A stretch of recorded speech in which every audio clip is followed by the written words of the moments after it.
Selamat malam, salam sejahtera untuk kita semuanya. Assalamualaikum warahmatullahi wabarakatuh. Ya, oke, kita Malam Pak. ya, makasih Abdul Rahman ya.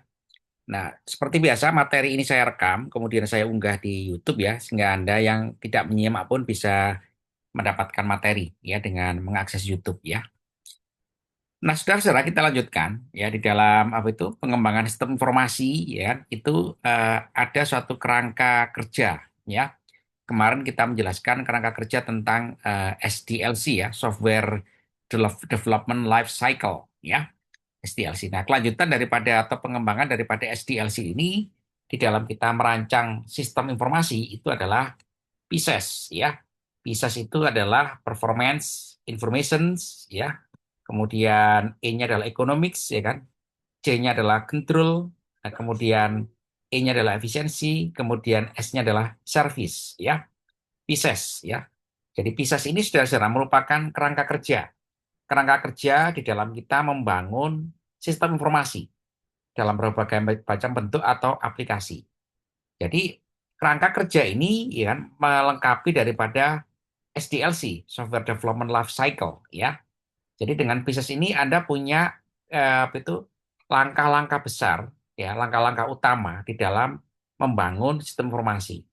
Karena nanti ujung-ujungnya adalah membangun sistem informasi itu, ya kan, itu diwujudkan dalam bentuk yang namanya manajemen project, ya, project management. Karena apa itu kita membangun sistem informasi itu tidak bisa sendiri, ya, harus by teamwork, ya. Jadi kalau Anda mau merancang sistem informasi, Anda nggak bisa sendiri. Misalkan di sini ada siapa saja di sini, ada Abdul Rahman, ya, ada katakanlah Alia Devira, ada Merwitasari, ya dan lain-lain ya, ada Raden, ada Sekar, ada Triastuti ya. Ini nggak bisa sendiri, ya. Masing-masing orang di sini kalau membangun sistem informasi sendiri-sendiri, akhirnya nggak jadi. Jadi kalau Anda membangun sistem informasi itu adalah by teamwork, ya, by kelompok, ya, by group, atau juga by multiple person atau multiple PIC. Jadi kalau kita membangun sistem informasi, saudara-saudara, kalau mindsetnya adalah bekerja sendiri-sendiri, ya, itu tidak akan terwujudkan. Ya, kenapa? Karena Anda membangun sistem. Sistem itu memerlukan banyak unit-unit pendukungnya, ya, memerlukan banyak unit-unit katakanlah supportingnya, ya, memerlukan katakanlah juga katakanlah itu pengelolaannya atau manajemennya, memerlukan yang namanya tata kelola organisasi, struktur organisasi. Nah, ujung-ujungnya memang kita di dalam memahami ilmu information system development ini adalah ujungnya adalah ini kita realisasikan ke dalam project management ya. Jadi untuk menuju kepada project management tadi itu saudara-saudara semua orang, semua tim yang terlibat dalam pembangunan sistem informasi, apalagi dalam skala arsitektur yang sangat besar, itu butuh kerangka pemahaman yang sama ya.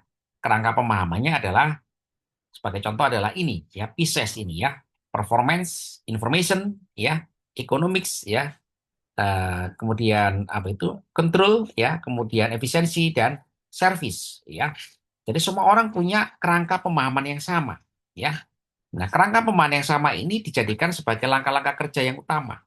Jadi kalau kita mau membangun merancang sistem informasi itu harus bergerak dari katakanlah itu tim yang memahami pola kerja yang sama ya. Jadi pola kerja ini berbasis pada kerangka kerja ini ya. Jadi apa itu penjelasan daripada PISES ini saudara? Penjelasan pertama adalah di dalam SDLC kita kemarin menekankan adanya analisa kebutuhan sistem ya, analisa proses bisnis, kemudian tujuan daripada kita membangun suatu sistem. Nah, kalau itu sudah selesai SDLC ya, maka kita tingkatkan menjadi PISES. Jadi Anda mau merancangkan sistem, Anda punya tujuan sistem yang kinerjanya seperti apa, ya. Jadi sistem yang kinerjanya outputnya seperti apa itu adalah ini nanti, ya. Sistem itu memiliki suatu performansi, ya ukuran, ya. Jadi kalau semua anggota tim yang terlibat dalam membangun sistem informasi itu paham bahwa kita mau membangun sistem informasi yang memiliki kinerja, yang berdaya kinerja. Nah, gaya kinerja itu macam-macam yang bisa kita terjemahkan secara secara terukur ya, dan juga berbasis data gitu kan, supaya itu menjadi ukuran yang sama bagi kita semuanya. Keberhasilan daripada perancangan sistem informasi. Kalau ini nggak kita buat saudara-saudara, maka tim tadi itu bekerja tanpa adanya target, ya.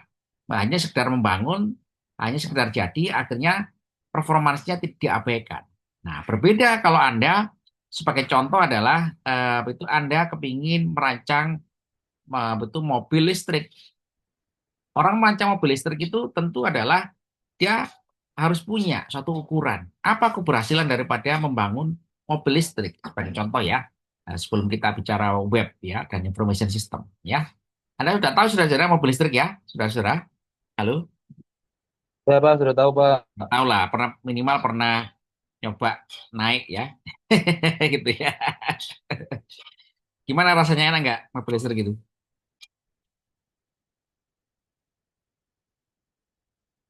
Gimana rasanya? Nah, mobil listrik tadi saudara-saudara itu kan ada perbedaannya, betul kan? Ya, kita naik mobil listrik itu ada sekali perbedaannya. Ya, suaranya nggak bising, betul kan? Ya, kemudian apa itu ada perbedaan yang tajam antara kita naik motor listrik yang konvensional atau juga motor listrik ya, atau juga mobil listriknya. Ya, jadi performansi itu saudara-saudara harus dicanangkan, ditegaskan, dirancang ya. Saya mau merancang mobil listrik kecepatan sekian ya. Dari sisi katakanlah kinerja ya, kecepatannya sekian ya, RPM-nya sekian ya. Semua itu detail ya, menjadi ukuran performansi tim merancangkan sistemnya. Sehingga apa saudara? Kalau misalkan itu menjadi satu target ya, mobil listrik memiliki kinerja sekian sekian jam ya. Jadi akhirnya apa? Akhirnya kan bekerja semua divisi atau unit katakanlah perancang motor listrik itu merancang bahwa mobil listrik dirancang apa itu charging gitu kan apa itu berapa berapa kilometer ya mau Pak saya merancang mobil listrik dirancang katakanlah 200 kilometer ya kecepatannya rata-rata sekian ya kemudian apa itu pengisian baterainya dirancang sekian pengisian baterainya kapasitas baterai kemudian motor listriknya kemudian energi, utilitas energi di dalam mobil listriknya. Semuanya akhirnya dirancang menuju ke situ. Menuju kepada apa? Satu aja parameter, misalkan adalah durasi daripada penggunaan mobil listrik, berapa kilometer. Nah ya, jadi dari satu parameter saja performansi, itu diturunkan menjadi capaian-capaian di semua unit yang terlibat dalam tim perancangan mobil listrik. Nah, itu paham saudara ya? Halo? Halo? Halo? Oke, ya. Ya Pak. Lanjutkan ya. Jadi kalau kita sudah menetapkan performansi atau kinerja yang kita jadikan sasaran bagi sistem, itu akhirnya apa? Jadi turunan target di setiap unit, ya, di setiap unit atau divisi-divisi yang terlibat dalam proyek perancangan sistem informasi ini. Kalau ini kita nggak punya saudara-saudara, akhirnya apa? Nggak terukur, ya kan? Akhirnya apa? Proyek tadi itu bubrah, ya. Proyek itu selesai, tapi apa? Tidak mendukung satu sama lain.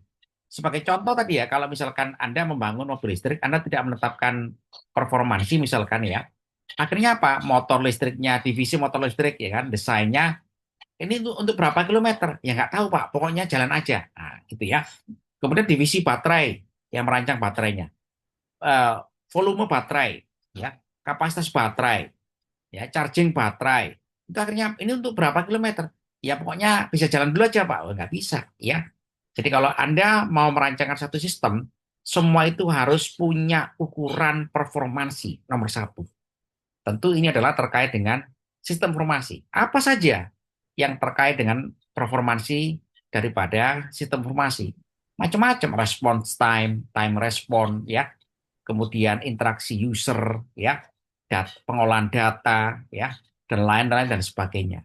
Itu semuanya harus menjadi suatu ukuran di dalam kita merancangkan informasi.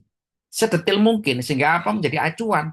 Unit-unit yang pendukung, yang merancangkan sistem-sistem pendukung, fungsional-fungsional pendukung, itu akhirnya bergerak menuju ke situ semuanya. Nah, itu saudara ya, paham ya? Oke, yang kedua adalah information and data. Nah, informasi ini dirancang outputnya dulu, ya. Kita mau merancangkan informasi, Informasi itu secara filosofi adalah dia handling information, handling knowledge, ya. Dia mengurusi data, informasi, pengetahuan. Nah, outputnya apa? Outputnya adalah harus tunjukkan outputnya satu data ini, informasi ini, visualisasinya, representasinya. Itu semua detail outputnya. Output itu harus menjadi listing daripada keluaran akhir. Kalau ini kita nggak punya saudara-saudara, akhirnya wassalamualaikum. Ya, sampai juga formatnya, akurasinya, dan seterusnya ya, dan juga bentuk kompatibilitas formatnya. Semuanya harus detail, ya. Detail karena ini output yang akan dilihat oleh orang lain. Nah, ini juga harus dirancangkan ya, output data ini ya, atau informasi atau pengetahuan dalam berbagai macam bentuk representasi. Bahkan katakanlah juga sampai ke itu tingkat daripada psikologis efeknya, ya, menariknya gitu ya, tingkat menariknya gitu ya, tingkat katakanlah itu eh, penyerapan informasinya itu semua harus ditunjukkan sebagai output ya. Kemudian inputnya juga ya, inputnya ini harus didefinisikan, inputnya, persyaratan inputnya, karena ini kita mengolah data ya, data inputnya itu harus ditata betul karena antara output dengan input ya itu nanti menghubungkan yang namanya IRD itu entity relationship diagram ya di dalam perancangan sistem informasi. Jadi output data dan input data itu dipetakan sampai juga dispesifikkan. Nah, kalau ini nggak kita rancang, saudara-saudara, maka kita gagal di dalam merancang sistem informasi. Ya, kemudian juga penyimpanan. Ya, penyimpanan data juga harus ditata. Tidak hanya sekedar disimpan. Data disimpan dalam berbagai format, security datanya, penataan datanya, fleksibilitas datanya, aksesibilitasnya. Semuanya juga harus dirancang secara detail. Nah, jadi merancang sistem informasi ini memang sulit ya.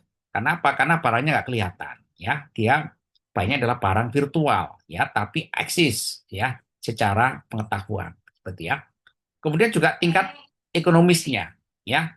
Ekonomis ini tentu pertimbangan di dalam terkait tadi ya dengan project management ya. Jadi kalau kita merancangkan sistem informasi gitu kan itu juga harus ada pertimbangan ekonomisnya ya, apalagi Anda sebagai skala enterprise ya. Bentar ya, bentar.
Ya, mohon maaf ada gangguan sedikit ya.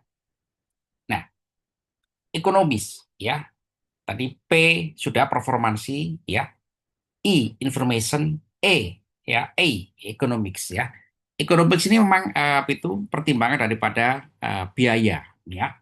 Biaya itu tentu kita prinsip ekonomi gitu kan menekan biaya operasional ya supaya itu proyek tadi itu menghasilkan keuntungan yang besar. Tentu ini adalah harus berbanding dengan kualitas ya. Jadi ekonomis ini saudara-saudara merupakan itu pertimbangan yang harus juga hati-hati. Ya, hati-hati kenapa? Karena cepat proyeknya ya dikerjakan minimal sumber daya, tapi katakanlah kualitasnya rendah. Ya, ada proyek yang katakanlah dikerjakan banyak orang gitu ya, memang mensyaratkan harus banyak orang ya. Sebagai contoh gitu kan, Anda membangun sistem informasi untuk perusahaan. Di situ pasti ada tim hardware, ya, ada tim jaringan, ya, ada tim katakanlah itu ada database, ada tim katakanlah sistem informasi, ada UI, ada macam-macam itu semua adalah sumber daya yang dilibatkan dalam merancang atau membangun sistem informasi. Nah, ini juga harus diperhitungkan biayanya ini, ya. Tentu biaya ini adalah harus katakanlah menghasilkan output yang sepadan dengan kualitas. Nah, itu ya. Jadi memang kalau ekonomik ini memang membutuhkan suatu pelatihan, ya, membutuhkan suatu kecerdasan di dalam kita mengelola satu proyek sistem informasi, ya. Kemudian C, control and security, ya. Jadi Anda merancangkan sistem informasi itu, saudara-saudara, karena itu dipakai oleh orang, dipakai oleh orang perusahaan, ya, dipakai oleh orang dengan katakanlah kepentingan, ya. Jadi Anda kenapa harus memikirkan security, control and security ini? Supaya karena ini adalah berkaitan dengan otorisasi penggunaan, ya. Di level mana ini sistem ini digunakan? Siapa yang boleh mengakses? Kemudian bagaimana security-nya? Itu juga dirancang dengan sebaik-baiknya. Supaya apa? Supaya menghindari penyalahgunaan daripada integriti daripada satu sistem. Kalau Anda sudah merancangkan ini gitu kan, user ya kan, control and security ini gitu kan, ada dua aspek ya, tiga aspek ya. Satu usernya, ya, siapa yang boleh mengakses, ya, boleh memproses, ya, itu adalah user, ya, dibagi-bagi levelnya, ya. Kemudian datanya, jenis-jenis datanya yang boleh diakses atau diproses. Yang ketiga adalah katakanlah apa itu tadi ya, ya user, ya data, kemudian juga sampai ke apa itu kelanjutan daripada data tadi itu. Ya, ini semua harus dirancangkan betul. Itu dirancangkan betul agar apa? Agar menghindari yang namanya kesalahan, ya, menghindari yang namanya penyalahgunaan, ya, menghindari katakanlah fraud, ya, atau kejahatan secara digital seperti itu, ya. Jadi control and security ini juga merupakan bagian daripada arsitektur sistem informasi gitu kan, yang menunjukkan bahwa Anda merancangkan satu sistem itu profesional, ya. Tidak hanya sekedar mengeksekusi data, mengolah data, tapi juga ada jaminan bahwasannya sistem atau data tadi itu dapat dijamin keamanannya, ya. Kemudian ya, efisiensi. Ya, efisiensi itu adalah berapa jumlah orang yang terlibat, ya, peralatan yang terlibat, ya. Kemudian juga jaringan yang terlibat, ya kan. Sistemnya bagus, ya, tapi membutuhkan resource yang sangat besar. Nah, itu juga merupakan pertimbangan-pertimbangan dengan yang harus disematkan di dalam perancangan informasi, ya. Jadi kalau memang itu membutuhkan banyak orang, ya, membutuhkan partisipasi banyak orang, nah, itu memang harus dipertimbangkan, ya. Berapa sistem ini berapa jumlah orang, ya, yang harus katakanlah bekerja pada sistem ini tadi itu. Katakanlah di level administrasi, level adminnya, ya. Berapa orang? Itu harus dirancang betul sampai katakanlah pada unit maintenance-nya, ya, unit katakanlah penyedia hardware-nya atau jaringannya, itu semua dirancang dengan tepat, ya, sehingga apa, sehingga informasi tadi itu tidak terkesan bahwasanya sistem informasi itu stand alone, ya, tapi karena ada banyak supporting people-nya di situ. Jadi teknologi informasi ini sudah membuat efektif efisien, tapi pada kenyataannya, pada operasionalnya membutuhkan orang, ya kan? Tidak bisa dilepas, ya. Katakanlah di era sekarang ini gitu kan, Anda membuat satu aplikasi. Aplikasi itu ada yang menjaga, ada yang menggawangi, ya. Ada yang menjaga, ada yang mengoperasikan. Nah, itu berapa jumlah orang yang mengoperasikan? Mengoperasikan itu juga berbagai macam fungsinya. Nah, itu juga dirancang, ya. Kemudian berapa hardware yang harus disediakan? Itu juga hardware, server itu juga dirancang. Berapa orang yang menjaga server ini? Sampai di level security. Itu ternyata adalah pengetahuan baru kita ini, saudara-saudara, awal pengetahuan baru kita mengenai teknologi informasi. Ternyata minim orang, ternyata tidak. Malah butuh banyak orang.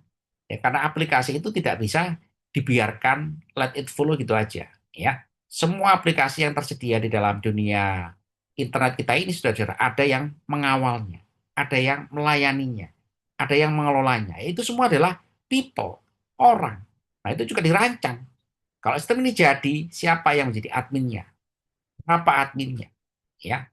Kemudian ada katakanlah supporting unitnya, ya. Ada yang menjaga servernya. Nah, Pak, itu kan 24 jam, betul. Ya itu dibagi-bagi. Sampai level security. Apalagi di era sekarang ini, security nggak bisa tidur itu. Ya untuk memantau transaksi dan lain dan sebagainya. Nah, gitu ya. Kemudian terakhir adalah service. Nah, ini penting ya. Sistem itu harus berjalan ya kan secara accurate, secara akurat ya, presisi dan akurat, konsisten result ya. Ya, jadi apa itu sistem itu harus betul-betul menjamin bahwa proses-proses perhitungan atau pengolahan data itu accurate, nggak boleh inaccurate. Wah, ya kalau inaccurate maka sistem Anda nggak berhasil. Ya kemudian konsisten, ya hasilnya konsisten, ya. Jadi konsisten itu adalah itu ini ya, itu hasilnya itu berulang-ulang sama, ya. Untuk input yang sama berulang-ulang hasilnya sama, ya. Seperti itu. Kemudian reliable, handal. Ya, handal digunakan untuk jaringan kecepatan tinggi bisa, kecepatan rendah bisa, menengah bisa, ya kan? Hanya beda time responnya saja, ya. Kemudian otomatis ya user friendly, ya. Kemudian fleksibel, ya, kompatibel dengan sistem yang lain, ya, dan lain dan sebagainya, ya. Halo, saudara, ada pertanyaan? Halo, halo, Belum ada, Pak. ya, oke ya. Jadi, saudara, Pisces ini adalah kerangka kerja, ya, bukan metode ya, karena banyak sekali yang mengartikan SDLC, NDLC itu metode, itu sebenarnya kerangka kerja, ya. Metode utama di dalam kita merancang sistem informasi itu di mana? Di sini pada saat dia handling output, input, ya proses, itulah yang namanya metode, ya. Misalkan metodenya adalah metode mengatur antrian, apa algoritma mengatur antrian, nah itu metode, metode utama di dalam cara kerja suatu sistem, ya. Tapi kalau itu di dalam apa itu metode perancangan sistemnya ya kan, ya perancangan sistem Anda bisa mencantumkan katakanlah waterfall dan sebagainya, contoh-contohnya ya, seperti itu. Ini adalah kerangka kerjanya, ya, kerangka kerja untuk membangun suatu sistem informasi, ya. Demikian saudara, halo, halo, ya gitu ya. Ya, Pak. Oke, jadi Anda merancangkan suatu sistem informasi itu tahu kerangka kerjanya, ada SDLC, ya, ada NDLC untuk jaringan dengan Network Development Life Cycle ya. Kemudian saat ini kita tingkatkan menjadi pieces ya. Jadi kan Anda sudah punya langkah-langkah besarnya ya. Yang langkah-langkah besar ini sudah saudara harus direalisasikan dalam bentuk teamwork. Ya tidak bisa sistem itu Anda rancang sendiri gitu kan. Pokoknya saya rancang sendiri Pak dari technical sampai ke implementation ya. Anda habis waktunya sementara Anda dikejar waktu oleh perusahaan, oleh pemesan daripada aplikasi atau sistem. Nah, ini harus dikerjakan by project ya. Jadi keberhasilan Anda membangun sistem informasi ini sudah saudara berarti apa? Adalah soft skill ya. Jangan lupakan bahwa Anda juga butuh soft skill. Ya butuh pemahaman bersama, butuh disiplin bersama, komitmen bersama, punya visi di dalam mengerjakan proyek ini secara bersama, ya, sehingga punya langkah-langkah besar yang itu dipahami bersama-sama. Nah, akhirnya apa? Jadi proyek Anda, ya. Jadi kalau Anda membangun satu proyek gitu kan, jangan punya mindset dikerjakan sendiri. Semuanya harus dikerjakan by teamwork karena sistem informasi itu tidak stand alone. Dia membutuhkan sistem-sistem pendukung yang lain, ya. Apalagi zaman sekarang membutuhkan katakanlah hosting, ya, butuh cloud system, butuh jaringan pendukung, butuh katakanlah hardware dan lain sebagainya, juga butuh katakanlah unit-unit yang bekerja kan, ada unit pengolah data, ada database engineer, ada AI engineer dan lain. Itu semua harus dirangkai menjadi satu pola kerja yang sama, ya. Pola kerja yang berbasis kepada satu kerangka. Ya ini contohnya adalah Pisces ini, ya. Begitu saudara, ada pertanyaan? Halo? Oke, kalau tidak ada pertanyaan bisa saya lanjutkan saudara ya. Sampai kira-kira 2 kali lagi, ya. Halo? Boleh, Pak. Ya, Pak. Baik, Pak. Ya, ini saya rekam, nanti saya unggah di YouTube supaya yang lain yang tidak menyimak Vicon saya ini bisa tanya di grup, ya. Untuk soalnya nanti tunggu dulu ya, soal luasnya ya, kisi-kisinya ya. Jadi ini materi dulu ya.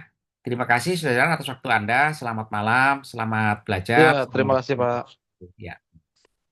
Terima kasih, Pak. Ya. Selamat malam.